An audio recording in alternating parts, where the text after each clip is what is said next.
ஸ்தோத்திரம். கர்த்தர் உங்களை ஆசீர்வதிப்பாராக.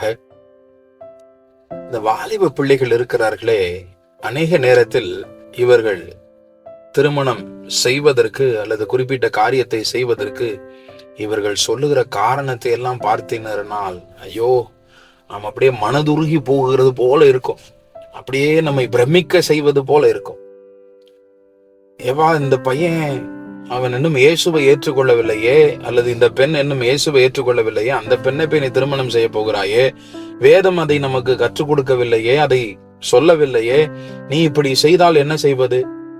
அதற்கு அவர்கள் ஒரு பதில் சொல்வார்கள் பாருங்கள். ஐயோ, நான் திருமணம் செய்து அந்த பையனை ஆண்டவருக்குள் நடத்த போகிறேன், நான் திருமணம் செய்து அந்த பெண்ணை ஆண்டவருக்குள் நடத்த போகிறேன்.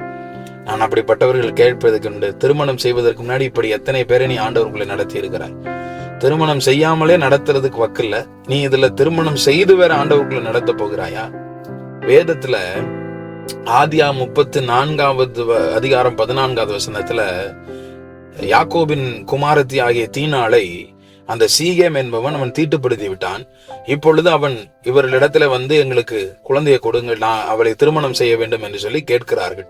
கேட்கும் பொழுது யாக்கோபினுடைய பிள்ளைகள் அங்கே சொன்ன காரியம் என்ன தெரியுமா? அவர்கள் சொல்லுகிறார்கள், ஐயோ, விருத்த சேதனம் இல்லாத புருஷனுக்கு நாங்கள் எங்கள் சகோதரியை கொடுக்கலாகாது, அது எங்களுக்கு நிந்தையாயிருக்கும்.